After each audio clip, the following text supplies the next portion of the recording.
YCP హయాం నాటి మద్యం కుంభకోణం కేసులో కొన్నాళ్లుగా అజ్ఞాతంలో గడుపుతున్న నాటి సీఎంఓ కార్యదర్శి ధనంజయ రెడ్డి, జగన్ ఓఎస్డీగా పనిచేసిన కృష్ణమోహన్ రెడ్డి ఎట్టకేలకు విచారణకు హాజరయ్యారు. ఈ కేసులో 31వ నిందితుడిగా ఉన్న ధనంజయ రెడ్డి, 32వ నిందితుడిగా ఉన్న కృష్ణమోహన్ రెడ్డి విజయవాడలోని సిట్ కార్యాలయంలో విచారణకు వచ్చారు. ఈ నెల 16 వరకు వారిద్దరిపై చర్యలు చేపట్టవద్దన్న సుప్రీంకోర్టు విచారణకు హాజరు కావాలని తేల్చి చెప్పింది. ఈ నేపథ్యంలో విజయవాడ కార్యాలయానికి వచ్చిన ధనంజయ రెడ్డి విచారణ ముగియగా కృష్ణమోహన్ రెడ్డి విచారణ కొనసాగుతోంది. మరింత సమాచారం మా ప్రతినిధి జయప్రకాష్ అందిస్తారు.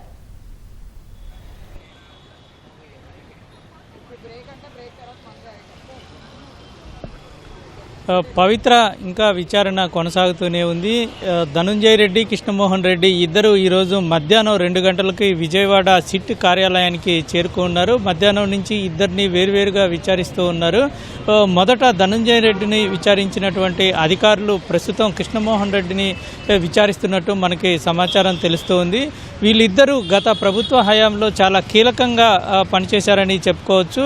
ధనంజయ రెడ్డి ఐఏఎస్ అధికారిగా, సీనియర్ అధికారిగా, సీఎంఓ కార్యదర్శిగా పనిచేశారు. ఇటు చూసుకున్నట్లయితే కృష్ణమోహన్ రెడ్డి జగన్కి ఓఎస్డీగా పనిచేశాడు. ఆయన 20 ఏళ్లకు పైగా జగన్ కుటుంబానికి చాలా సన్నిహితంగా ఉంటూ ఆయన పనిచేస్తూ ఉన్నారు. ఈ నేపథ్యంలోనే దాదాపు వాళ్ళకి చాలా సన్నిహిత సంబంధాలు ఉన్నాయి. గత ప్రభుత్వంలో ఉన్న సీఎంకు అదేవిధంగా ప్రభుత్వ కార్యకలాపాలకు చాలా సన్నిహితంగా ఉన్నాయి.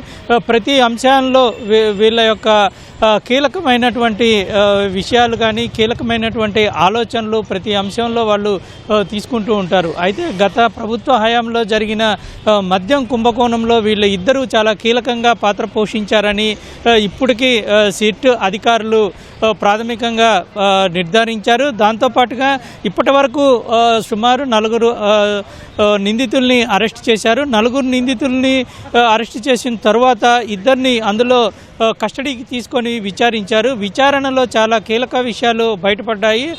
ప్రస్తుతం అదనంగా నిందితులుగా చేర్చిన A31, A32, A33 Dhananjaya Reddy, Krishnamohan Reddy, Govindappa Balaji వీళ్ళ ముగ్గురు రాజకేశ్ రెడ్డికి నగదు చేరిన తర్వాత, అంటే రాజకేశ్ రెడ్డి కంటే పై స్థాయిలో వీళ్ళు కీలక పాత్ర పోషించారని సిట్ గుర్తించింది. అదేవిధంగా రాజకేశ్ రెడ్డిని విచారించినప్పుడు తన వద్ద నుంచి నగదు బాలాజీ, గోవిందప్ప తీసుకువెళ్లారని, కిక్ బ్యాక్ రూపంలో తీసుకువెళ్లారని ఆయన రిమాండ్ రిపోర్ట్లో కూడా పేర్కొన్నారు. దాంతోపాటుగా మద్యం కంపెనీలు, డిస్టిలరీలు ఇచ్చినటువంటి కమిషన్లు, కిక్ బ్యాగుల రూపంలో ఇచ్చిన నగదు ఇవన్నీ తీసుకొని బాలాజీ, గోవిందప్ప తీసుకొని వెళ్ళినట్టు కొంతమంది సాక్షులు కూడా చెప్పారు. వాళ్ళ స్టేట్మెంట్లో రికార్డు కూడా ఇందాక న్యాయమూర్తి ముందు ప్రవేశపెట్టినప్పుడు, రిమాండ్ విధించిన సమయంలో వాదించినప్పుడు న్యాయవాది తన వాదనలో ప్రత్యేకంగా చెబుతూ దానికి సంబంధించిన ఆధారాలు కూడా చూపించారు. అంటే ఈ ముగ్గురు చాలా కీలకంగా వ్యవహరించారు. అంతిమ లబ్ధిదారుడికి నగదు చేర్చడంలో చాలా ముఖ్య పాత్ర పోషించారని రిమాండ్ రిపోర్ట్లో కూడా రాశారు. ప్రస్తుతం దీనికి సంబంధించి విచారణ కూడా జరుగుతూ ఉంది. ప్రధానంగా రాజకేశ్ రెడ్డికి కిక్ బ్యాగుల రూపంలో నగదు చేరిన తర్వాత వీళ్ళు ఆ నగదుని తీసుకొని పలు రంగాల్లో పెట్టుబడులు పెట్టినట్టు సమాచారం ఇప్పటికే సిట్ దగ్గర ఉంది. అయితే అది రియల్ ఎస్టేటు, బంగారము, అదేవిధంగా పలు కంపెనీల్లో కూడా పెట్టుబడులు పెట్టారు. దీంట్లో CA చదివినటువంటి ఇటు బాలాజీ, గోవిందప్ప చాలా కీలకంగా వ్యవహరించారు. ఆయనతో పాటు వీళ్ళిద్దరూ ప్రభుత్వంలో చాలా ముఖ్య పాత్ర పోషిస్తున్న రోల్లో ఉన్న నేపథ్యంలోనే వాళ్ళు కూడా ఇందులో ఈ నగదు రవాణాలో కానివ్వండి, ఆ హవాలాలో జరగటంలో వేల కోట్ల రూపాయలు బయటికి వెళ్ళిపోవటంలో చాలా కీలక పాత్ర పోషించారు. వీళ్ళిద్దరిని విచారిస్తూ ఉన్నారు వేరువేరుగా. ఇద్దరికీ వచ్చినటువంటి రిజల్ట్ ఏదైతే సమాధానాలు ఉన్నాయో వాటిని ప్రస్తుతం సిట్ దగ్గర కొంత సమాచారం ఉంది. దాంట్లో కూడా సరిపోల్చుకుంటూ చూస్తూ ఉన్నారు. ఆ తరువాత మళ్ళీ ఇద్దరిని విడివిడిగా విచారించిన తరువాత కలిపి విచారించే అవకాశాలు కనబడుతూ ఉన్నాయి. అలా జరిగిన తర్వాత వాళ్ళు ఏం సమాధానం ఇచ్చారు, మన దగ్గరే సమాచారం ఏముంది చూసుకున్న తర్వాత వాళ్ళ ముందే తగిన ఆధారాలు చూయించి మళ్ళీ ప్రశ్నించే అవకాశం కూడా కనబడుతూ ఉంది. ఎందుకంటే ఈ సమాధానాలు ఎంతవరకు నిజం, ఎవరు చెబుతుంది నిజం, ఎవరు చెప్పేది అబద్ధం అనేది మొత్తం వాళ్ళు సరిపోల్చుకుంటూ ఉంటారు.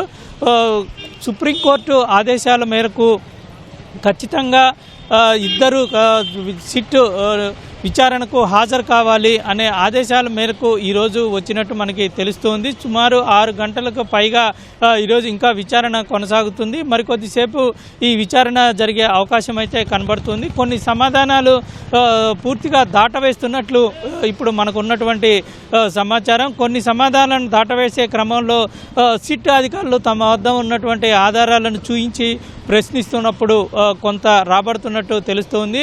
మొత్తం మీద ఎవరు దీనికి రూపకల్పన చేశారు అనే విషయాన్ని తెలుసుకోవటము, అంతిమ లబ్ధిదారుడు ఎవరు అనే విషయాన్ని ఖచ్చితంగా వీళ్ళకి తెలుసు. వీళ్ళ నుంచి రాబట్టే ప్రయత్నం అయితే సిట్ అధికారులు చేస్తూ ఉన్నారు. ఈ 3,200 కోట్లు అనేది ప్రస్తుతం ఇప్పుడున్నటువంటి సమాచారం. అది కాక ఇంకా ఎక్కువ ఏ రూపంలో వసూలు చేశారు, ఎలాగ వెళ్ళాయి అనేది కూడా తెలిసే అవకాశం అయితే మనకి కనబడుతుంది. ప్రస్తుతం ఇంకా ఈరోజు విచారణ కొనసాగుతుంది. ఇప్పటి వరకు ఈ ఇద్దరు అజ్ఞాతంలో ఉన్నారు.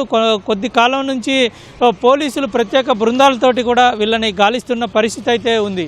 కానీ వాళ్ళు అజ్ఞాతంలో ఉండి పోలీసులకి చిక్కకుండా, సాంకేతిక పరిజ్ఞానానికి కూడా దొరకకుండా కొంతమంది న్యాయ నిపుణుల సలహాలు తీసుకుంటూ వాళ్ళు అజ్ఞాతంలో ఉన్నట్టు కూడా మనకి సమాచారం తెలుస్తుంది. మొత్తం మీద కోర్టు ఆదేశాలతోనే ఈరోజు వచ్చి విచారణకు హాజరయ్యారు. ఇంకా విచారణ అయితే కొనసాగుతుంది. పవిత్ర. కెమెరామెన్ గోపితో జయప్రకాష్, ఈటీవీ న్యూస్, విజయవాడ.